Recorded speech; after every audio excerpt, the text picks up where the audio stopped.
Well, I gotta However watch you this wanna first think because about I gotta it. clean up a little So, bit. screw the experts? Well, not quite. And then after that, Tetlock is okay, quick buddy. to point out that while people have taken his study to mean that there are no trustworthy experts, that's not the case. They're just a small minority. But it gets worse. Tetlock found I'm the trustworthy expert. one specific kind of expert among his study: the bold predictors. People who have a theory of how the world works, are completely sure of that theory, and make daring, big predictions. Tetlock calls these people hedgehogs, and to put it bluntly, they're the worst. I want nachos and buffalo wings. Oh, and guac. Funny word, isn't it? Let's look at political commentator and famous hedgehog Bill Kristol, a man who makes his living writing and talking about the news. He predicted Iraq would be a 2-month war, This is going to be a 2-month war. and that Barack Obama would not win a single primary over Hillary Clinton. In 2015, amidst the Republican campaigns, he had proclaimed peak Trump no less than 11 times. And Bill Kristol, despite all of this, has a thriving career on cable news. Kristol's bad predictions aren't an ideological issue. Tetlock found bold predicting hedgehogs equally on the left and the right, But get ready, a storm is coming. though they tended towards the more extreme ends of each spectrum. And it's not just that Kristol and people like him are dum-dums on TV who don't know anything. Tetlock found as a hedgehog's knowledge increases about a specific topic, their prediction accuracy worsens. From here we can immediately understand Literally should be in jail, by the way. And also, fuck Bill Kristol. Oh my god, I was carrying that shit while I was rushing back over here. Absolutely Bill Kristol. the problem about some of the bolder COVID predictions, that it would definitely fizzle out by April, And that outbreak will reach its highest point in the second week of April. or that hydroxychloroquine was a wonder drug before we all had the data. Very powerful drug. These so-called experts stand in stark contrast to the people we should actually be listening to. Tetlock's other kind of expert is a lot less interesting to listen to than hedgehogs like Jim Cramer or Bill Kristol. Tetlock calls them foxes. They were experts who would hem and haw about the future, considering a wide variety of data points and perspectives. Morning, Judy. Blueberry muffin for you? I don't know. Maybe. I can't decide. You all right there, mate? Okay. I've made my decision. I want to start crying. They're not exactly crystal balls, but they have a better track record than the hedgehogs. Unlike hedgehogs, they've become more accurate as they accumulate more knowledge. But most of the time, foxes don't exactly make for entertaining cable news guests. After all, what's more fun? An expert predicting a landslide election that will forever change the nation? Or someone who likes to dive into the countless variables and uncertainty before just shrugging their shoulders and declaring that there's not enough data? But what about COVID predictions? I'm not talking about pundits on CNN, I'm talking about the scientists. It seems that, even listening to them, they're always changing their minds about how many people will get sick or die. Are these just talking heads making big, bold predictions with absolutely no scrutiny?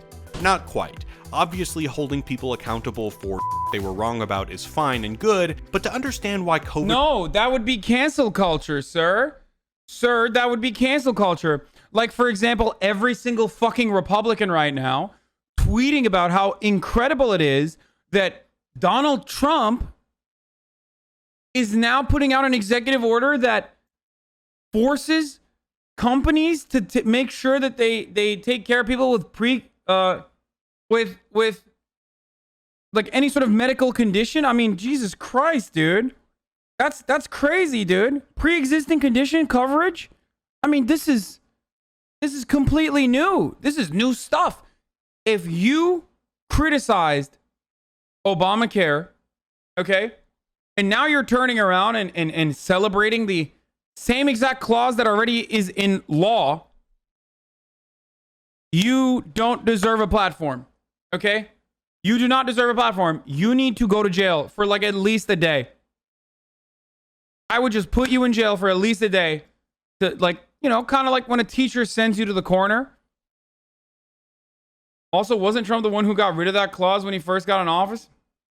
I'm not talking about people like myself who criticize Obamacare from the left and think that it's not nearly as comprehensive or didn't go far enough. Even though I, at the time, supported Obamacare and still do in comparison to a Republican plan. Oh, Hasan the hypocrite mode again, I see. What the f does that even mean? It's not that they're hypocritical. It's that they're disgusting. They don't give a fuck about pre-existing conditions, and they never did. And the same goes for Democrats too, half the time. COVID predictions are always changing, and for good reason, I want to talk about the weather. 48 degrees in the upper northwest and 38 degrees in the Middle East. We're actually very good at predicting the weather, so let's talk about it with a little bit of a dumbed down model. Generally, if there's a 90% chance of rain for a specific area, it will rain 9 times out of 10 and won't rain 1 out of 10 times. And because meteorologists are constantly making predictions, we can scrutinize their track record and they can improve upon it. Things get more complicated when you forecast for large areas, like when part of a city has a 100% chance of rain and the other half has a 40% chance. These probabilities will often get mushed together, but again, we're working with the very basic unit of forecasting. The important thing for weather predicting is that it relies on a model of how the weather works.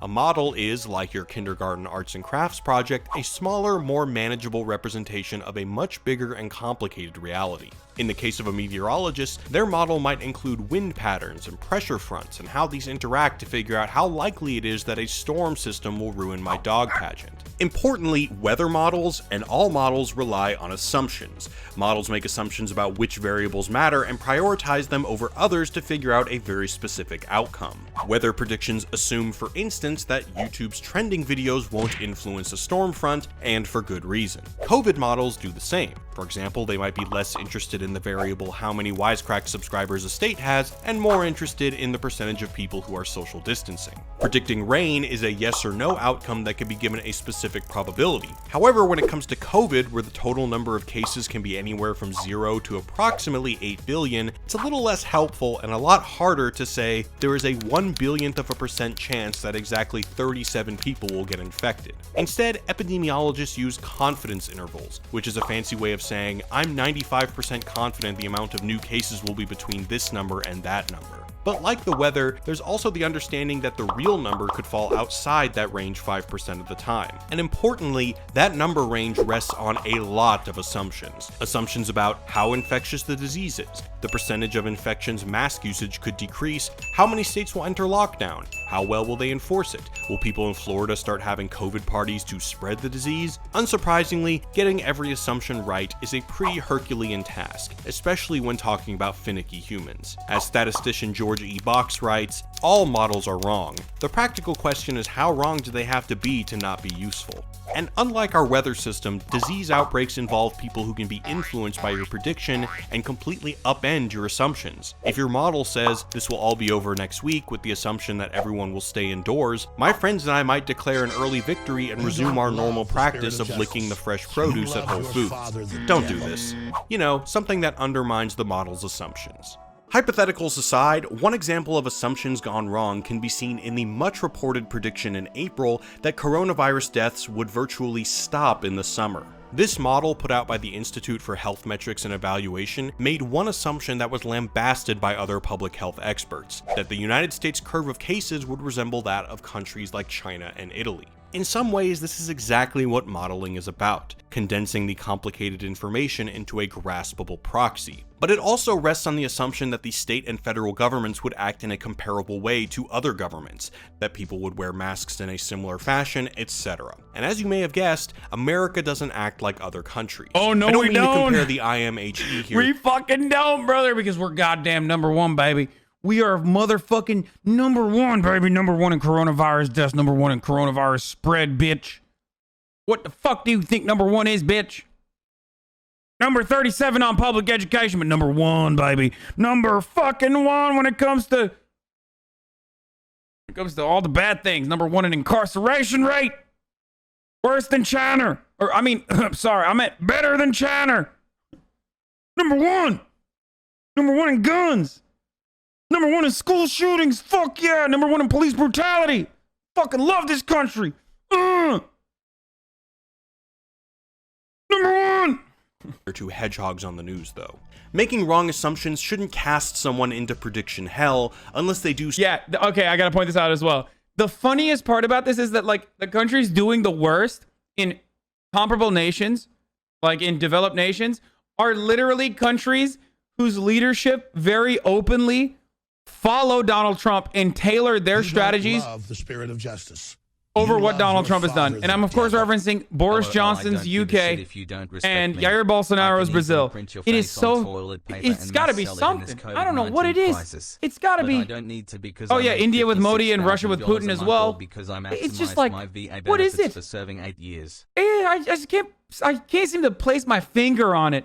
There's got to be a unifying factor here. Liberals look at that and say things like, well, all of the countries with female leadership are slaying, sis. When in fact, it has nothing to do with that and has everything to do with how close they are to fascism. That's it. It's just fucking fascism. Yes, Queen. New Zealand is doing well because they got...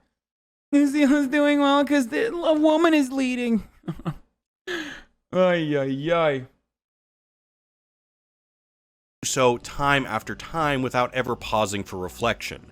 Unfortunately, this is what some media outlets will have you believe, that changing a prediction is a sign of an intellectual failure. For instance, a model from Imperial College London projected that without drastic interventions, more than 500,000 Britons would die from COVID-19. Later, the scientist who led the modeling team said he expected deaths in the UK to top out at 20,000. The fatalities would be probably unlikely to exceed about 20,000 with effectively a lockdown. This caused one reporter to call it a remarkable turn on Twitter, while the Daily Mail ran a story on the scientist's patchy record, and the Federalist declared that he just walked back the apocalyptic prediction. But of course, there was no changing course, as the Imperial College model predicted multiple outcomes based on different assumptions. In this case, the scary number was always the government does nothing assumption, and the 20,000 dead was under the drastic government intervention assumption. And of course, any models, Imperial College or otherwise, should change their estimates as more data pours in about transmission rate of the disease,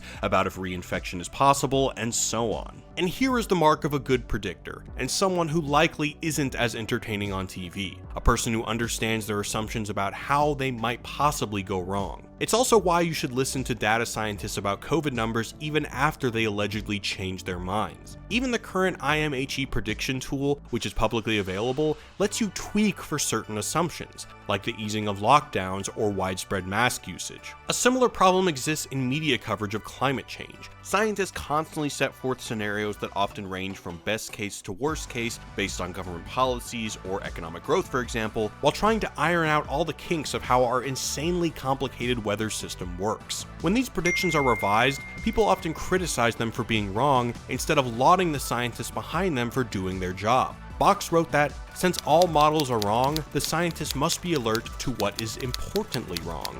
And whether you're making advanced computer models or just trying to give better advice, the steps are the same. You predict, see the results, and adjust the formula. And therein lies the problem with people like Crystal or whoever is giving you pandemic hot takes on Twitter. Jail. There's no iterative process. There's no accountability. As Tetlock writes, thank you, jail. Thank you, based, jail. You know what? I'll throw Hillary Clinton in there for you too. Throw some fucking bones to the hog Republicans too.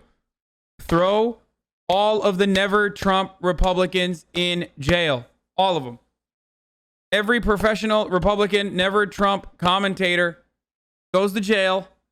I'll fucking throw Hillary in there too. You know what? Fuck it. I'll throw Chuck Schumer in there for you. How about that? Just for funsies. You like that? That's my platform that I'm running on. more often than not, forecasts are made and then nothing. Accuracy is seldom determined after the fact. Every day, the news media delivers forecasts without reporting or even asking how good the forecasters who made the forecasts really are. So, what should we do? Well, for one, avoid TV and maybe even YouTube. Try to figure out when people are predicting for sport, like on TV, and if they have any incentive at all to revise their bold proclamations when they're incessantly wrong. Most people don't, and I would predict the world would be a much better place if we listened to them a little less frequently. But what do I know? What do you guys think? I told you what I think. How can we jail? And if Democrats turn around and say stuff like, Hasan, what the fuck did Nancy Pelosi do? What did Nancy Pelosi do? What did Chuck Schumer do? I mean, they don't deserve to go to jail. Then I'll say to them, well, we have to concede to the Republicans. I mean, otherwise, You silly fucking liberal. Do you not understand how politics works? I'm sorry, but sometimes you need to make concessions to the other side, okay? No matter how ridiculous those concessions may seem, or even if it's outside of your own moral understanding of the world. So get wrecked. Sorry. Let's not understand how real politics works in the adult world, sir. You know? I actually means tested this program, and I found out that, you know, it would work really well. And by means tested, I mean memes tested.